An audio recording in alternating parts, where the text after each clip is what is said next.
ఒక పల్లెటూరి అంచున పాత చెరువుకి దగ్గరగా ఒక విరిగిపోయిన మఠం ఉండేది. ఎప్పటినుంచో అది ఖాళీగా ఉంది. రాత్రివేళ ఎవరూ అక్కడికి వెళ్లేవారు కాదు. గ్రామస్థులు చెబుతుండేవారు, ఆ మఠం దగ్గర రాత్రిళ్ళు నడకలు వినిపిస్తాయి. ఆడపిల్లల నవ్వులు గాలి మధ్య మ్రోగుతాయి. అక్కడ దెయ్యాలు తిరుగుతుంటాయి అని. కాని యువకులు కొందరు నమ్మకంతో నవ్వేవారు. అరే, దెయ్యాలు ఎక్కడుంటాయి? ఇవన్నీ కథలే అని. ఒకరోజు నలుగురు స్నేహితులు మహేష్, కార్తిక్, రమేష్, శ్యామ్ ఆట పట్టించుకోవడానికి నిర్ణయం తీసుకున్నారు. ఈరోజు పౌర్ణమి రాత్రి. మనం మఠం దగ్గరికి వెళ్లి కూర్చుంటే నిజంగా దెయ్యం ఉంటే కనిపిస్తుందేమో చూద్దాం అన్నారు. చెరువు పక్కన గాలి గట్టిగా ఊదుతోంది. చెట్ల కొమ్మలు ఒకదానితో ఒకటి తగలడంతో క్రాక్ క్రాక్ అనే శబ్దం వస్తోంది. వాళ్లంతా మఠం దగ్గరికి వెళ్లి కూర్చున్నారు. మొదట్లో సరదాగా ఫోటోలు తీసుకుంటూ జోకులు చెప్పుకుంటూ గడిపారు. అయితే ఒక్కసారిగా లోపల నుండి ఒక పిల్లవాడి ఏడుపు వినిపించింది. ఎవరో పిల్లాడు కష్టంలో ఉన్నట్టుంది అని శ్యామ్ లేచి లోపలికి వెళ్లబోతే రమేష్ అతన్ని ఆపేశాడు. అయ్యో పిచ్చోడివి అవ్వకు. ఈ సమయానికి ఎవరు పిల్లాడు వస్తాడు? జాగ్రత్త. కాని ఆ ఏడుపు మరింత గట్టిగా మారింది. వాళ్లందరికీ గడ్డకట్టినట్టయింది. ఒక తెల్లని చీర కప్పుకున్న ఆడదెయ్యం మఠం లోపలి గది నుండి బయటకి వచ్చింది. ఆమె జుట్టు ముఖం మొత్తం కప్పేసింది. వాళ్లందరూ షాక్ అయ్యి కదల్లేకపోయారు. ఆ దెయ్యం నెమ్మదిగా వాళ్ల దగ్గరకు వచ్చి, ఎందుకు వచ్చారు ఇక్కడికి? వెళ్ళిపోండి, లేకుంటే మీ ప్రాణాలు తీస్తాను అని గగుర్పొడిచే స్వరం వినిపించింది. మహేష్ భయంతో కేక వేయబోతుంటే కార్తిక్ నోటిని బిగించి పట్టుకున్నాడు. కదలొద్దు, గళం వినిపించొద్దు అన్నాడు. దెయ్యం ఒక్కసారిగా గాల్లోకి ఎగిరి చెరువు మధ్యలో కనిపించకుండా పోయింది. వాళ్లంతా పగటిపూట తిరిగి వచ్చి గ్రామ పెద్దని కలిశారు. పెద్ద అన్నాడు, అది సాధారణ దెయ్యం కాదు. ఆ మఠంలో ఎప్పుడో ఒక తల్లి పిల్లవాడిని బలవంతంగా బలిచేశారు. ఆ ఆత్మలు ఇంకా శాంతించలేదు. ఎవరైనా అక్కడ రాత్రి ఉంటే వాళ్లతో ఆడుకుంటాయి. చివరికి ప్రాణాలు తీస్తాయి కూడా. అందుకే గ్రామం అంతా దూరంగా ఉంటుంది. జాగ్రత్త. మహేష్ ఇంకా అతని స్నేహితుల గుండెల్లో భయం మిగిలిపోయింది. కాని కార్తిక్ ఒక ఆవిర్భావం భావనతో, రమేష్, శ్యామ్, మనం నిజానికి ఆత్మలు నిజమా తెలుసుకోవాలి. ఒకసారి రాత్రి రౌండ్ వేస్తే సరిపోతుంది అన్నాడు. మిగతా వారు తొందరగా విరిగిపోతూ మనమరి పూర్వంలో చేసిన దెయ్యం సరిపెట్టింది, మళ్లీ వెళ్లకూడదు అని చెప్పారు. కాని కార్తిక్ భయాన్ని పక్కన పెట్టి పెద్ద సాహసిగా ప్రవర్తించాడు. రాత్రి 11:30కి వారు మఠం దగ్గరికి చేరారు. చెట్ల కొమ్మలు కాటకాటలాగా కదులుతున్నాయి. వాయు గాలి గట్టిగా ఊదుతోంది. శ్యామ్ ఒక కొంచెం భయంతో చెప్పాడు, ఇక్కడికి వస్తే దెయ్యం ఇంకా ఎదురుండొచ్చు. రమేష్ తన మొబైల్ లైటుతో మద్దతుగా ముందుకు వెళ్లాడు. మఠం లోపలికి అడుగు పెడితే గదులు ఖాళీగా ఉన్నప్పటికీ ఒక చల్లని శబ్దం వినిపించింది. గుర్రం గుర్రం అన్నట్టు గాలిలో ఒక రకమైన కూర్చునే శబ్దం. తరువాత ఒక చిన్న అమ్మాయి ఆత్మ కార్తిక్ వెనుక నుండి ఎగిరి రాబోయింది. ఆమె ముఖం ముద్దగా, కాని కన్నీళ్లు రాల్చకుండా మురిసేలా ఉండాయి. ఆ ఆత్మ స్నేహపూర్వకంగా అచానక ఇలా చెప్పింది, నేను ఎవరూ హాని చేయను.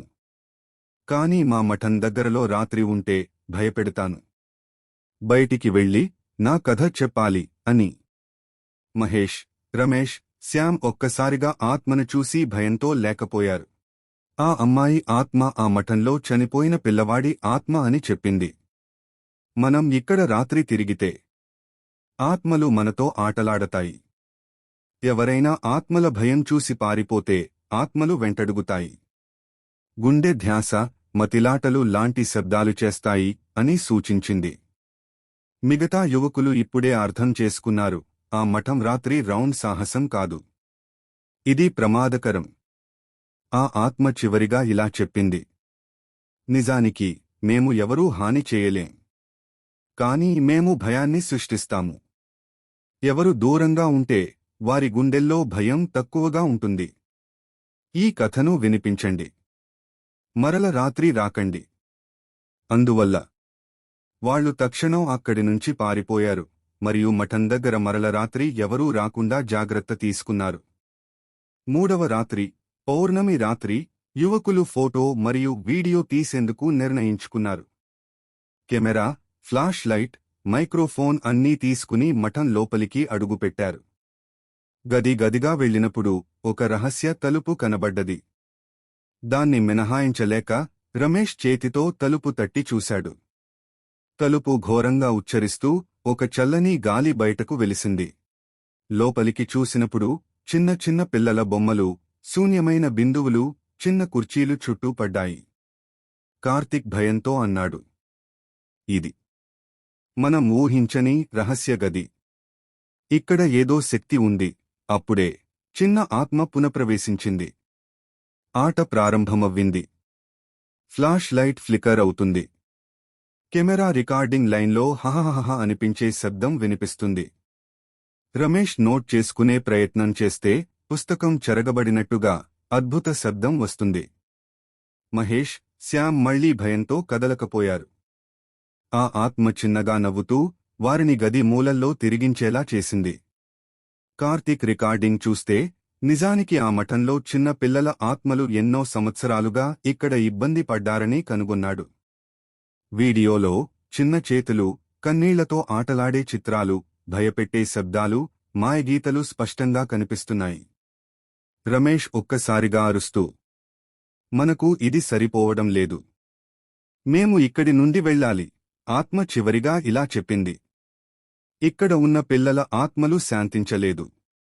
మనం రాత్రి రౌండ్ చేస్తే భయాన్ని మరింత పెంచుతాము. ఎవరైనా మనం చేసిన రికార్డింగ్లను చూడటం ద్వారా కూడా భయపడతారు. అందువల్ల యువకులు మూడవ రాత్రి తర్వాత మఠం దగ్గరికి రాకుండా భయాన్ని గుర్తుంచుకుని వీడియోలు మాత్రమే చూసి మళ్లీ ఇంటికి వెళ్లారు. ఒక పౌర్ణమి రాత్రి యువకులు మళ్లీ మఠం దగ్గర సాహసానికి వెళ్లారు. ఈసారి వారు వీడియో రికార్డింగ్తో పాటు అలారం పరికరాలు తీసుకున్నారు, భయాన్ని కొంచెం అంచనా వేయడానికి. చెట్ల మధ్య గాలి మంటలాగా ఊదుతోంది. మఠం లోపల చిన్న చిన్న శబ్దాలు, అడుగుల గట్టిపోవడం స్పష్టంగా వినిపిస్తోంది. రమేష్ అంచనా వేశాడు. ఇది నిజంగానే భయంకరంగా మారింది. ఎవరూ ఊహించలేరా? వీడియోలు రికార్డ్ చేస్తూ వారు గ్రామ పెద్దను కలిశారు. పెద్ద చెప్పాడు, చిన్నప్పటి నుండి ఆ మఠం దగ్గర చిన్న పిల్లలు మాయమైపోయేవారు. ఎవరు రాత్రి వెళ్లిన వారిలో కొందరు భయంతో కంగారుపోయారు. మేము ఎప్పుడూ వారిని తాకట్టు పెట్టాం. కాని ఆ ఆత్మలు ఇంకా పెద్దవారిని భయపెడతాయి. అందులో యువకులు తెలిసిన విషయం. ఆ మఠంలో పాత కారాగారం గది, చిన్న పిల్లల ఆటలు, శబ్దాలు మరియు వీడియోలో కనిపించే చిన్న కళ్ళు, ఇవన్నీ భయాన్ని ఎక్కువ చేస్తాయి. ఆ రాత్రి మఠం లోపల చిన్న ఆత్మలు చుట్టూ తిరిగి యువకులను గది మూలల నుండి గదిల వరకు పీడించాయి. ఫ్లాష్ లైట్ అకస్మాత్తుగా ఆందోళనతో మిగిలిపోతుంది. శబ్దాలు ఒకే రీతిలో, చిన్న నవ్వులు, అడుగులు, ఊపిరి వలె వినిపిస్తాయి. ఒకసారి రమేష్ ఎదురుగా చూసినప్పటి మొదటి చూపులో ఒక చిన్న వ్యక్తి గాల్లో తేలుతూ కనిపించింది. మహేష్ మరియు శ్యామ్ భయంతో కదలలేకపోయారు. కార్తిక్ ఒక ప్రయత్నం చేశాడు, ఆ వీడియో రికార్డింగ్ను చూసి ఆ ఆత్మల చలనాలను తెలుసుకోవాలని. చివరగా ఆ చిన్న ఆత్మ ఇలా చెప్పింది, మనకు హాని చేయడం అవసరం లేదు. కానీ భయం మీరు ఎప్పటికీ మర్చిపోనీయదు. ఎవరు రాత్రి రకంగా వెళ్ళితే వారిని మనం గుండెల్లో భయంగా ఉంచుతాము. వీరు తెలుసుకున్నారు. మఠం దగ్గర రాత్రి రౌండ్ చేయడం సాహసానికి కాదు. ఆత్మలను క్షేమంగా ఉండేందుకు వదిలివేయడం మాత్రమే సరిపోతుంది. ఈసారి యువకులు తుదిగా ఆత్మల శక్తిని ఎదుర్కొనే ప్రయత్నం చేశారు. వారు తీసుకువచ్చినవి సంకేతాలు ఉన్న అలారం పరికరాలు, మంచి దీపాలు, పూజా వస్తువులు. లక్ష్యం ఆ ఆత్మలను శాంతపరచడం. రాత్రి పౌర్ణమి, చెట్లలో గాలి గట్టిగా ఊదుతోంది మరియు మఠం లోపల చిన్న శబ్దాలు వినిపిస్తున్నాయి. మహేష్ అతి సాహసంతో పూజా వస్తువులను గది మధ్య పెట్టాడు. ఇది మనకు భయాన్ని తగ్గించేందుకు ఒక ప్రయత్నం అని శ్యామ్ చెప్పాడు. చిన్న ఆత్మలు మొదట భయపడ్డాయి. గాలి శబ్దాలు మెల్లగా తగ్గాయి. చిన్న నవ్వులు లోపల చల్లగా మారాయి. ఆ ఆత్మ చివరకు మహేష్ దగ్గరకు వచ్చి నెమ్మదిగా, మీరు నిజంగా భయాన్ని అర్థం చేసుకున్నారు. ఇప్పుడు మీరు భయపడ్డారు, కాని హాని చేయలేదు. మనం శాంతిగా ఉండటానికి మీరు రాత్రి మఠానికి రాకుండా జాగ్రత్తగా ఉండాలి అని చెప్పింది. వీరు తరువాత గ్రామ పెద్దను కలిశారు. పెద్ద చెప్పాడు, ఇది చిన్న ఆత్మల దెయ్యం మాత్రమే. మీరు రాత్రి రౌండ్ చేయకూడదు. ఎవరూ రాత్రి వెళ్లకుండా చూసుకోవాలి. మేము కూడా పౌర్ణమి రోజుల్లో మంచి దీపాలు మరియు పూజా పద్ధతులు అమలు చేస్తాం. వీరి ప్రయత్నం వల్ల ఆ మఠం శాంతిగా మారింది. ఇప్పుడు రాత్రి పౌర్ణమి రోజుల్లో కూడా చిన్న శబ్దాలు, గాలి గుండా వచ్చే నవ్వులు మధ్యలో వినిపిస్తూనే ఉన్నాయి. కాని వీరు భయపెట్టడం ఆగిపోయింది. కార్తిక్ వీడియోలను పరిశీలిస్తున్నప్పుడు కొన్ని అద్భుతమైన కదలికలు మరియు ప్రతిబింబాలు కనుగొన్నాడు. మఠంలో ఒక చిన్న గది ఉంది. అందులో పాత మాస్టర్ బుక్, పిల్లల ఆత్మల కథలు వ్రాయబడ్డాయి. ఆ బుక్ చదివినప్పుడు వారు తెలుసుకున్నారు, ఆ చిన్న ఆత్మలు గతంలో నేరం, అన్యాయం కారణంగా చనిపోయాయి. ఆ ఆత్మలు భయాన్ని చూపడం వలన వారు తనను గుర్తు చేసుకోవాలని సహాయం కోరుతున్నాయి. మహేష్ అర్థం చేసుకున్నాడు. మన భయాన్ని ఉపయోగించి ఆత్మలు మనను పరీక్షిస్తున్నాయి. నిజానికి వారు హాని చేయలేవు. ఆ రాత్రి మఠం లోపల మరోసారి శబ్దాలు, నవ్వులు, చిన్న అడుగులు వినిపించాయి. రమేష్ ఫ్లాష్ లైట్ తిప్పినప్పుడు ఒక చిన్న చీటి వంటి రూపం గాల్లో తిరుగుతోంది. శ్యామ్ మైక్రోఫోన్పై శబ్దం వినిపించినప్పుడు ఆ శబ్దం మాకు మాత్రమే భయంగా అనిపించింది. మహేష్ పూజా వస్తువులను వదిలేసినప్పుడు ఆ ఆత్మ చిన్నగా నవ్వుతూ గదిలో తిరిగింది. వారు అర్థం చేసుకున్నారు, ఇది భయంకర క్రీడ మాత్రమే, నిజమైన హాని కాదు. వీరు తీర్మానించుకున్నారు, రాత్రి మఠం దగ్గర రాకుండా జాగ్రత్తగా ఉండాలి. వీడియోలను గ్రామస్తులకు చూపించి ఆత్మల పరిస్థితిని తెలుసుకోవాలి. పౌర్ణమి రోజుల్లో పూజా పద్ధతులు పాటించాలి. ఈ విధంగా యువకులు ఆ ఆత్మల భయం నుండి తుదిగా తప్పించుకున్నారు. కొన్ని రోజుల తర్వాత గ్రామంలో కొన్ని వీక్షకులు, ఇతర యువకులు మఠం దగ్గర రాత్రి వెళ్లారు. వారు శబ్దాలు, నవ్వులు, చిన్న అడుగులు వినిపిస్తున్నాయని చెప్పారు. ఫోటోలో గుర్రం, చిన్న వ్యక్తుల రూపాలు కనిపించాయి. కొన్ని వాక్యాల్లో మాయాజాలం, గాలి ఊడుతూ వస్తూ ఆకస్మిక చిమ్మట్లు అనిపించాయి. మహేష్ మరియు కార్తిక్ ఈ వార్త విని భయంతో, మన పూర్వపు రౌండ్లను మళ్లీ ఎవరూ ప్రయత్నించవద్దు అన్నారు.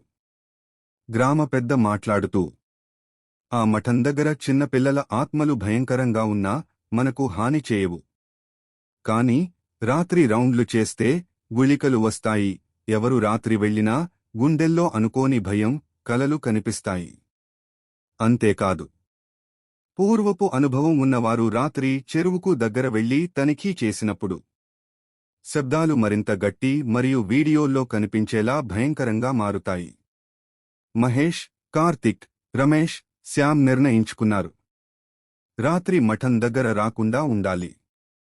గ్రామస్తుల కోసం మఠం దగ్గర ఒక చిన్న పూజా కేంద్రం ఏర్పాటు చేయాలి.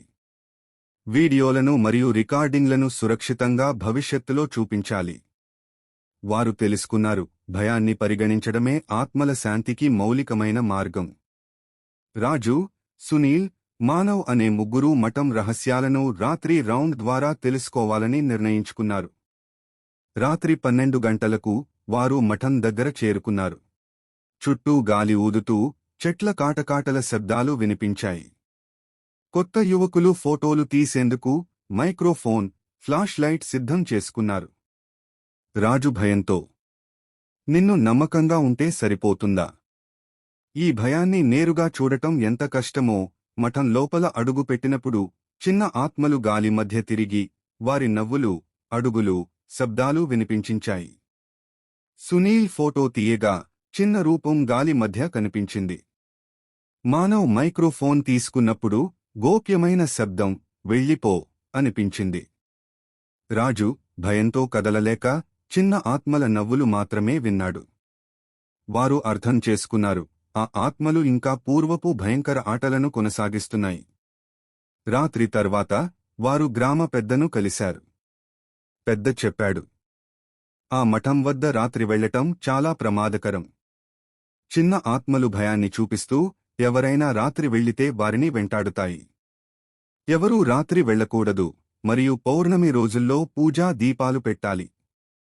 రాజు, సునీల్, మానవ్ ఇప్పుడు అర్థం చేసుకున్నారు.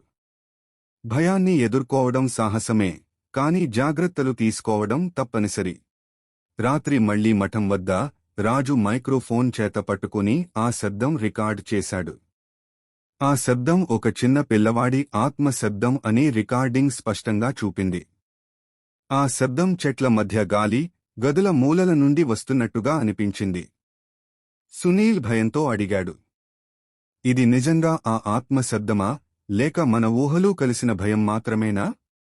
మానవ్ చెప్పాడు, వీడియోలో స్పష్టంగా వినిపిస్తుంది. ఇది నిజం. మనం ఎదుర్కోవాల్సిందే. మహేష్, కార్తిక్, రమేష్, శ్యామ్ కూడా చేరి ఆ కొత్త యువకులను మద్దతుగా నిలబెట్టారు. వారు మఠం లోపల పూజా దీపాలు, అద్భుతంగా సెట్ చేసిన చిన్న అలారం పరికరాలు పెట్టారు. చిన్న ఆత్మలు మెల్లగా చల్లగా నవ్వుతూ శబ్దాలను అడ్డుకోవడం మొదలుపెట్టాయి. ఒకసారి రాజు ఎదురుగా చూసినప్పుడు చిన్న ఆత్మ మెల్లగా చెమటమీద తేలుతూ చేతులు ఊపుతూ కనపడింది. అన్ని గమనించిన తర్వాత మహేష్ చెప్పాడు, ఇది భయం మాత్రమే, హాని కాదు. మనం భయాన్ని అర్థం చేసుకుంటే ఆత్మలు శాంతంగా ఉంటాయి, గ్రామ పెద్ద అన్నాడు.